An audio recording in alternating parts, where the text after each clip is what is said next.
breathing? No, there's nothing. You can't see her breathing at all? No, there's nothing. Listen carefully. I need you to place the heel of your hand on the breastbone in the center of her chest. Okay. Put your other hand on top of that hand. Now listen carefully. You're going to pump the chest hard and fast at least twice per second. We're going to do this 600 times until help to take over. Okay. All right, I'm going to count with you. 1, 2, 3, 4. 1, 2, 3, 4. 1, 2, 3, 4. Count out loud.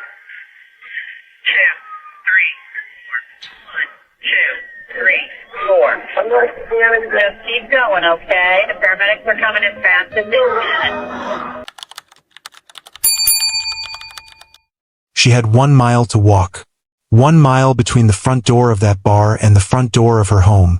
A route she had taken before, on streets she knew, in a city she had chosen to build her life in. She had a moving van coming in the morning. She had a man who loved her and was already planning how he was going to propose. She had her own company. She had everything lined up and ready to go. She had turned 29 just months before, and her 30th birthday, the one that was supposed to change everything, was right around the corner. He was already behind her. You're watching Cases Decoded, and this is the full story of Adrienne Robert. What happened on the night of July 13th, 2012, in Clearwater, Florida, how the investigation unfolded, and how one small act of carelessness by the wrong person brought justice to a family that deserved it. This story is told completely. Every detail matters. Stay with me from beginning to end. If you are new to this channel, welcome. Subscribe to Cases Decoded right now and turn on the bell notification so you never miss a case. Every week on this channel, real stories are told the way they deserve to be told, with honesty, with detail, and with the respect every victim deserves. Hit that subscribe button. Now let us begin. 29 years old. Graphic designer. Clearwater, Florida. That is how the official record describes Adrienne Robert. But records have never been able to hold a person like her, and they do not come close here. Adrienne Robert was the kind of person who walked into a room and changed the atmosphere without trying. She never arrived anywhere without her smile, and not the kind people produce for photographs. The real kind. The kind that lived in her eyes and never left them. Her laugh was infectious in the truest sense. It found other people before they even knew they were laughing. Her mom, Dolores, who went by Lori to everyone who knew her, described her daughter's energy as simply unmatched. That Adrienne had been a little firecracker from the time she was small. Anyone who had ever spent 5 minutes in her presence already knew exactly what Lori meant. She had grown up in the state of Maine. After finishing university, she went straight to the Sun Journal as a page designer, learning the craft at ground level, building the discipline and the eye that creative work demands. But Maine was never going to be the whole story for Adrienne. She had too much ambition and too much drive to stay inside the first chapter of her career. She made the move to Clearwater, Florida, climbing through a series of high-level roles in events planning and marketing, positions that carried real pressure and real responsibility. She handled all of it, and when she had learned what those roles had to offer, she made the decision that would define everything that came next. She stopped building other people's visions and started building her own. She launched Splatter Concepts Incorporated, her own graphic design company, created from nothing, owned entirely by her. It was growing, and so was she. At home in Clearwater, she shared a townhouse condo with her roommate Jay. Theirs was the kind of genuine, easy friendship that forms between people who have lived alongside each other long enough to develop real trust. They knew each other well, and the living arrangement had worked. But that chapter was coming to its natural end, and both of them knew it. Adrienne and her boyfriend, Justin Pounders, were moving in together. More than that, Justin had already sat down privately with Adrienne's father, Mark, and told him he intended to propose. On her 30th birthday, he had thought it all through. He was ready. Everything in Adrienne Robert's life was pointing in exactly one direction. Forward, toward something bigger and better than anything that had come before. So when July 13th, 2012 arrived, Adrienne was not grieving the era that was ending. She was electric about what was coming. Moving day was the following morning. Her boxes were already packed. Her orange Jeep was parked outside the condo. She called Justin that evening to check in.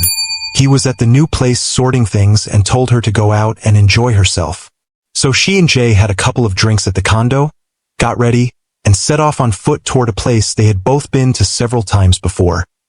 Diamond Dolls, a club just over a mile from their front door on the streets of Clearwater. It was supposed to be a send-off, a toast to the end of their time as roommates and to the beginning of everything that was coming next. Nothing complicated. Nothing she had not done before.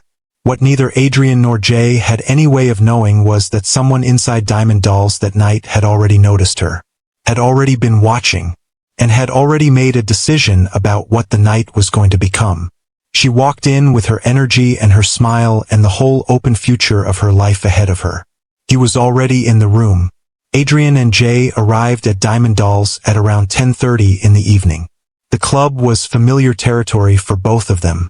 They had been here together several times before. They found a spot near one of the stages, ordered drinks, and settled into the rhythm of a comfortable night between two people who knew each other well. 3 hours passed. At some point during those 3 hours, a man made his way into their circle at the bar. Neither Adrienne nor Jay had ever laid eyes on him before. He had been there for a while, sitting at the bar, drinking, watching the room. He was African American, fairly young, sporting a goatee and a baseball cap. Jay would later describe it to investigators as possibly having the word Boston across the front. The man was not particularly tall and had a slim build. He carried himself in a friendly way, easy in conversation, not pushy, the kind of stranger who slides into a group without creating friction.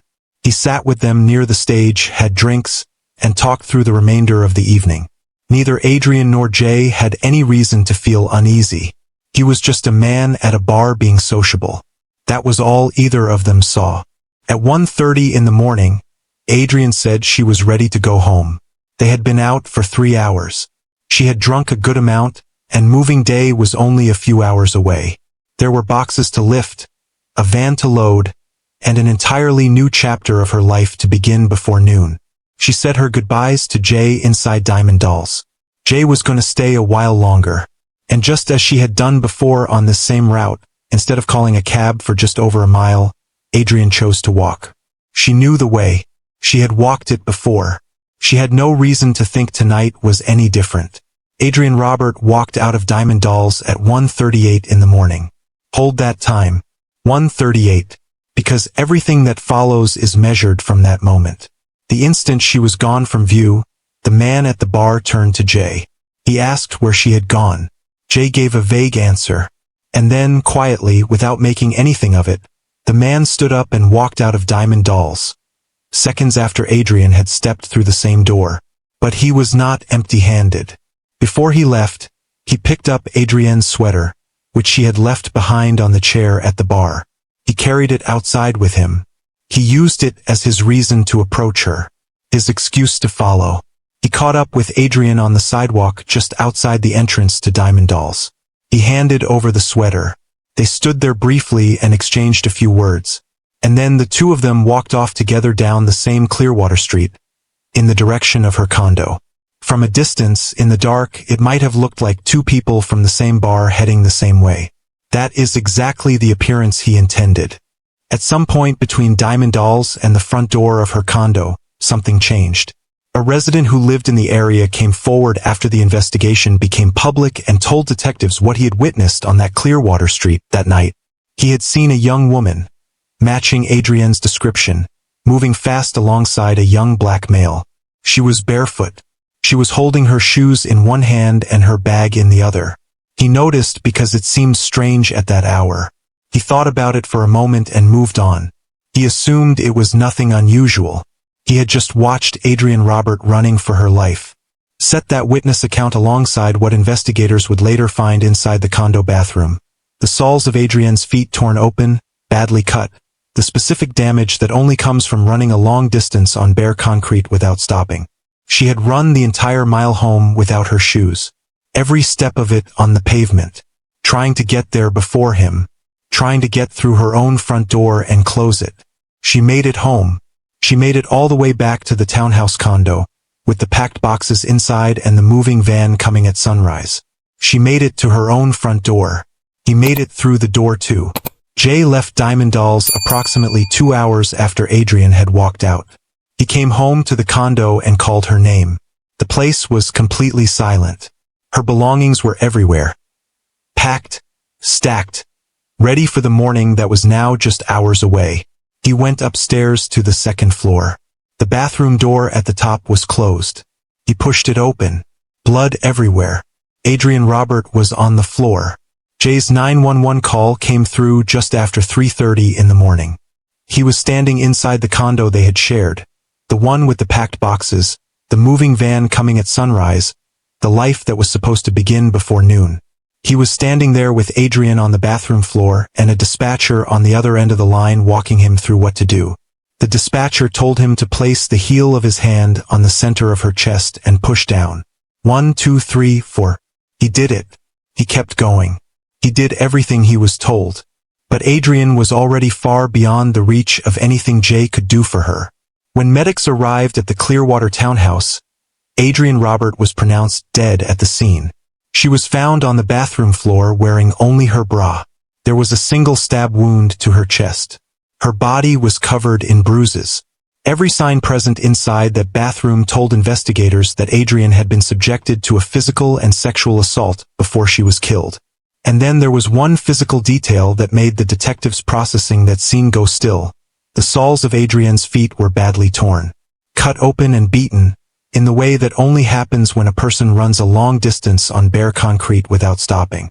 The witness on the Clearwater street had seen her running barefoot. The state of her feet confirmed every step of it. There was no forced entry into the condo. Not one broken lock. Not one smashed window. Whoever had come through that front door had either been let in or had pushed through before Adrienne could close it behind her. The violence had been concentrated in 2 spaces, the bedroom and the upstairs bathroom. The toilet seat was cracked and covered in blood. Blood soaked through the shower curtain. The inside of the bathtub was stained. Investigators described the scene as frenzied. Not a controlled act, but a savage and prolonged struggle inside the private home of a 29-year-old woman who had only been trying to get back safely from a night out. Then detectives found something in the bedroom that told them exactly who they were dealing with. A section of Adrienne's bed sheet, roughly 10 inches across, had been cut out and removed, not torn away in the chaos of what had happened. Cut deliberately with something sharp by someone who had stopped in the middle of everything, identified the piece of fabric that carried the most risk to him, and taken it when he left. He was trying to remove his DNA from the scene entirely. He was not careful enough. DNA remained on Adrienne's body. It had soaked through the cut section of the sheet and was present in the mattress beneath it. He had removed the fabric. He had not removed what the fabric had already surrendered. On the walls and the door frame just outside the bathroom, bloody fingerprints had been pressed into the surface, left behind in whatever haste drove him out of that condo. The scene was frenzied, but it was also full of him. He had tried to be careful. He had left an enormous amount behind. Adrienne's car keys were missing from the hook near the front door, where she always kept them. Her orange Jeep was gone from the parking spot outside. The entire block was sealed off.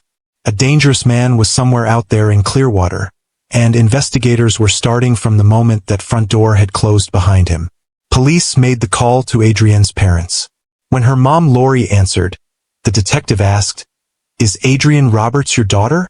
Lori said yes. The detective said, "Is she okay?" "No." Lori asked, "Is she alive?" 2 letters came back. "No." Lori screamed and threw her phone at the wall. Adrienne's dad, Mark, came running in from the other room and picked the phone up off the floor. He would later say that hearing those words come out of that detective's mouth made him feel as though he had left his own body entirely, that he was somewhere outside of himself, holding a phone, being told his daughter was gone.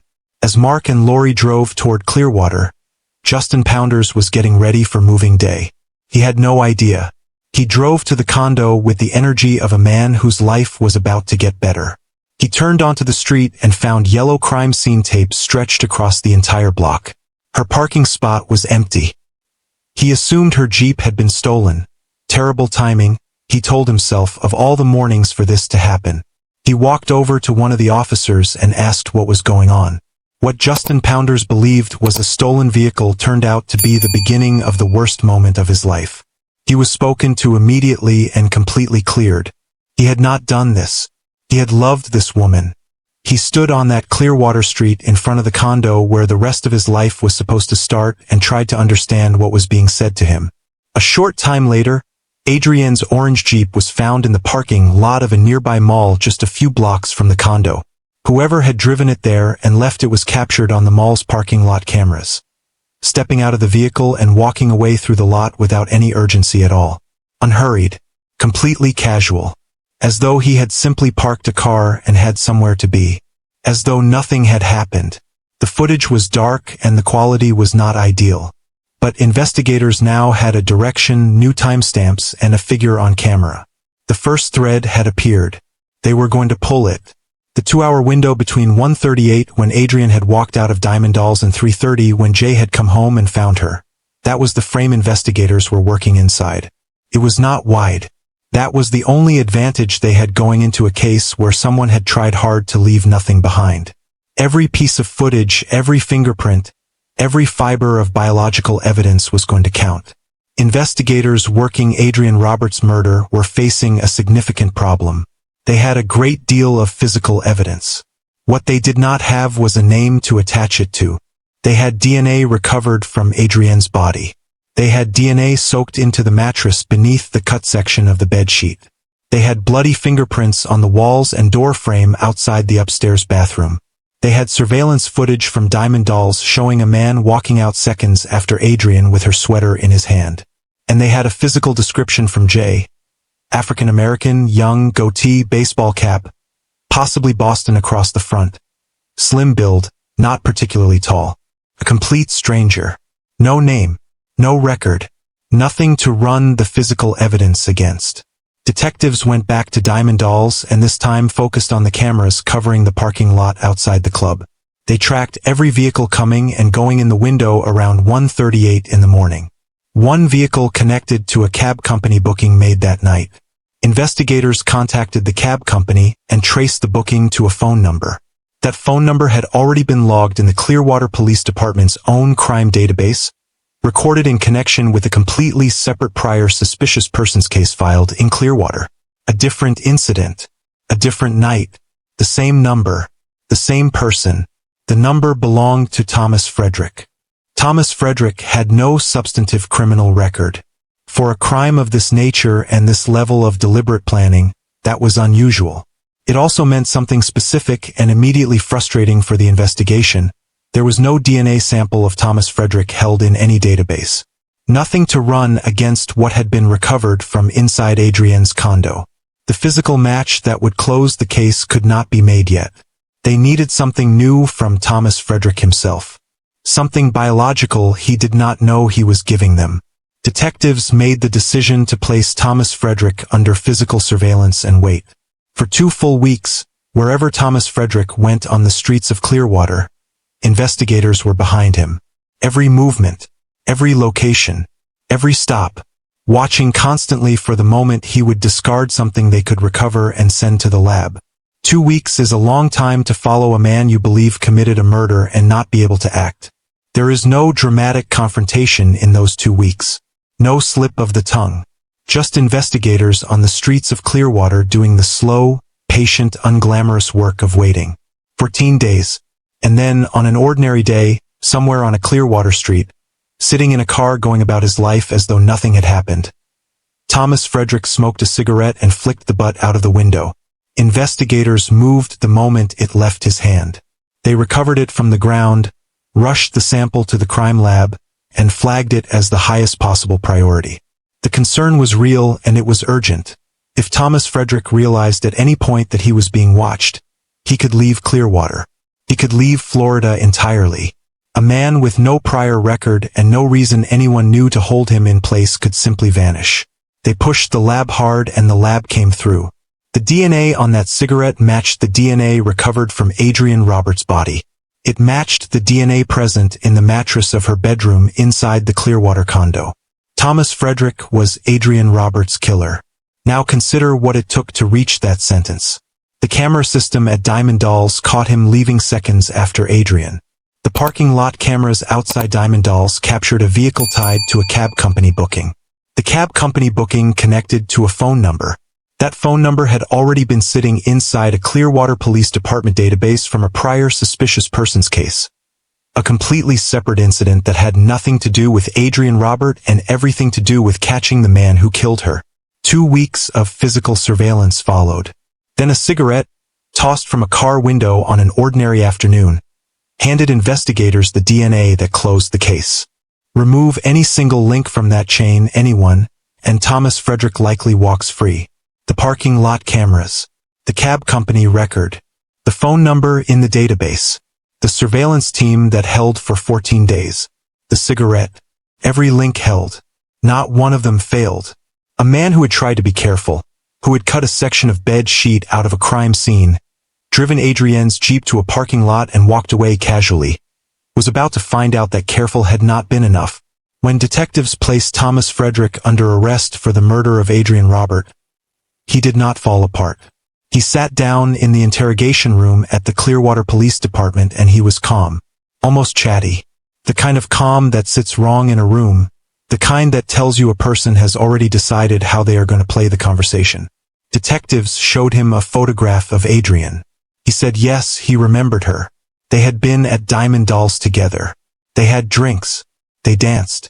He had gone to work the next morning the same as always. Nothing unusual. A standard Friday night out. In fact, he said, pretty standard for him. He said she had bought him drinks.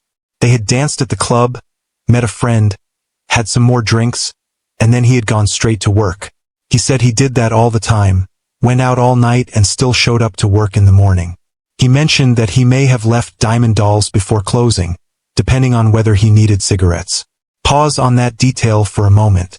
Depending on whether he needed cigarettes. He said it casually, in that interrogation room, with no awareness that the cigarette he had tossed from a car window on a Clearwater Street 14 days into a surveillance operation had just handed investigators the DNA that connected him to Adrienne's murder. He did not know they had it yet. Or if he did, nothing in his manner showed it. Then detectives played the Diamond Doll surveillance footage in that room. Thomas watched himself on screen. Getting up from the bar the moment Adrienne left, picking up her sweater, walking out seconds behind her, catching up to her on the sidewalk outside, and then the two of them heading off together down the same Clearwater Street toward her condo. He watched all of it. Then he said they had walked together to the end of the main road and gone their separate ways from there.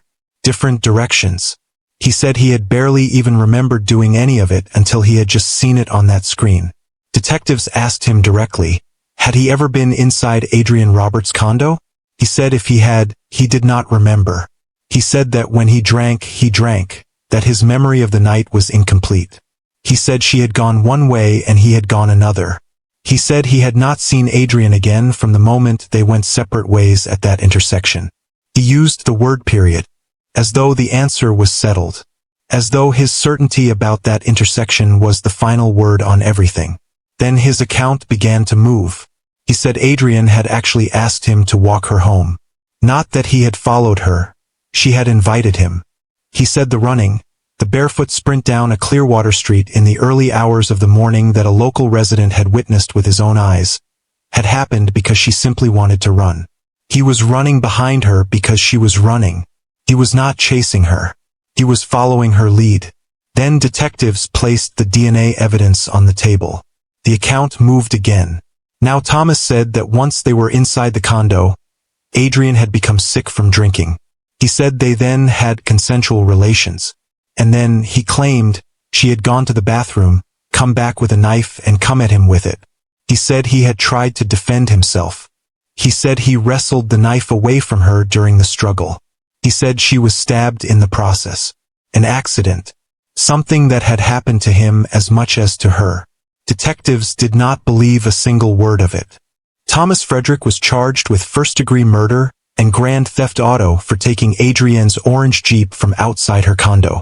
After his arrest, he directed investigators to where he had hidden two things: the murder weapon and the section of bedsheet he had cut from Adrienne's bedroom in an attempt to destroy the DNA evidence that had ultimately pointed directly to him. Both were recovered. Pinellas County Sheriff Bob Gutierrez spoke publicly about the case and did not soften his language. He said they had gotten a dangerous individual off the street. He said this was the most dangerous kind of crime because the perpetrator had been willing to target and harm a complete stranger. The news of the arrest reached Adrienne's parents, Mark and Lori, on their wedding anniversary, their 25th. Mark's sister passed on what Mark had said, that it was the best gift they could have received on that day. 25 years of marriage. And the arrest of the man who had taken their daughter. Both on the same morning. Despite the full weight of what the investigation had established, Thomas Frederick was not charged with a sexual offense due to insufficient evidence to support that specific charge in court.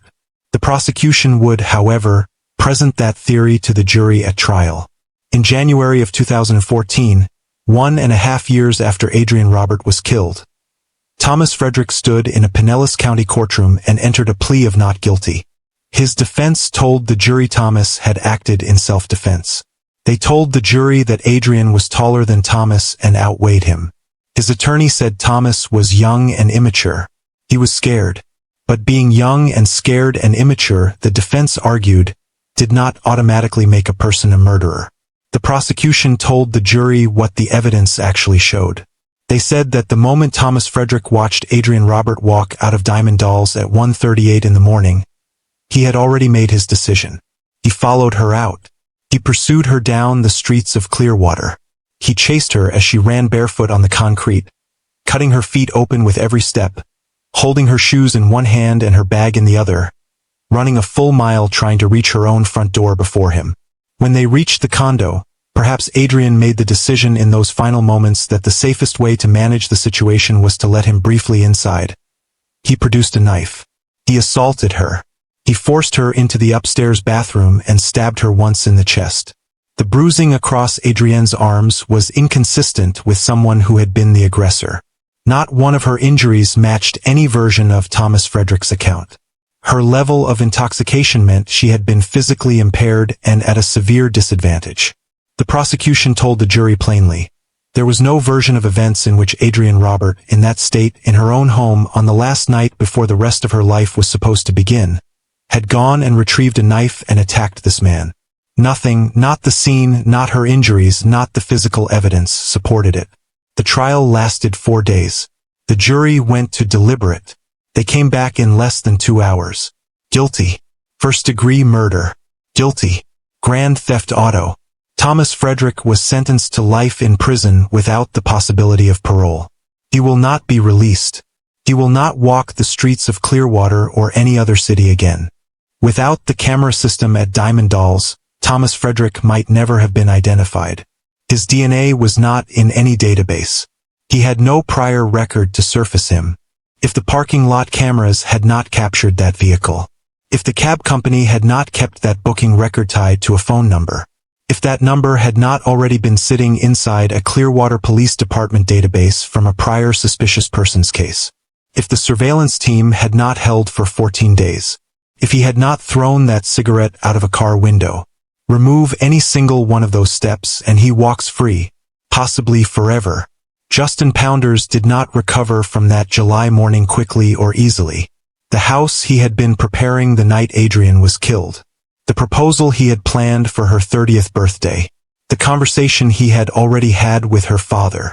All of it gone, replaced by a grief that had no clean edges and no visible end. He struggled for years. Eventually he relocated to Orlando, trying to put distance between himself and the city where everything had fallen apart. His mother, Debbie, never stopped praying for him. Every night she prayed that her son would find someone, that he would not spend the rest of his life alone inside the weight of what had happened. Then something happened that neither Justin nor anyone close to him had expected. A woman named Amy came back into his life. It turned out that Justin Pounders and Amy had known each other as children. More than 30 years earlier, when they had both been small. Life had carried them in different directions across 3 decades.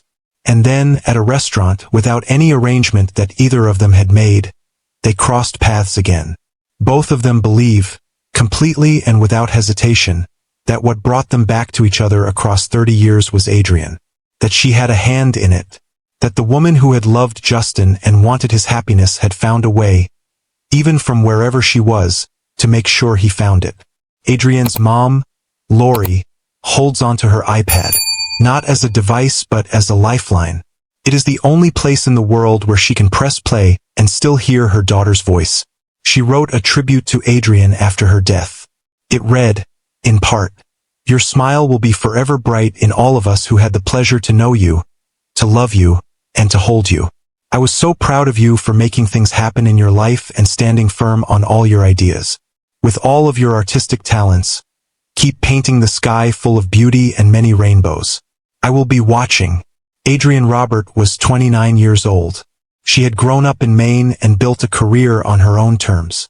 She had moved to Clearwater, Florida, launched her own company from nothing, and was hours away from the beginning of the happiest chapter of her life. She walked out of Diamond Dolls at 1:38 in the morning on July 13, 2012. She ran the entire mile home on bare concrete.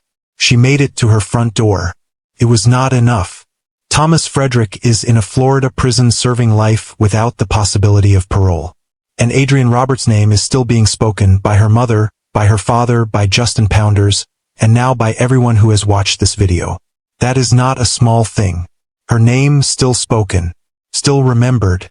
If this story moved you, and I believe it did, there are 3 things I want you to do right now. First, subscribe to Cases Decoded. Every week on this channel, real cases are told with the honesty and detail they deserve. No shortcuts. No sensationalism. The full story every time. Hit subscribe and turn on the bell. Do not miss what comes next. Second, share this video with someone who needs to hear Adrienne Robert's story. Every share puts her name in front of more people, and that matters. Third, leave a comment below. Tell me what part of this case stayed with you. Tell me what city you are watching from. Tell me what justice looks like to you after watching this. I read every single comment, every one. Adrienne Robert deserved so much more than what happened to her on that Clearwater street. The very least we can do is make sure the world knows exactly who she was. Say her name, Adrienne Robert.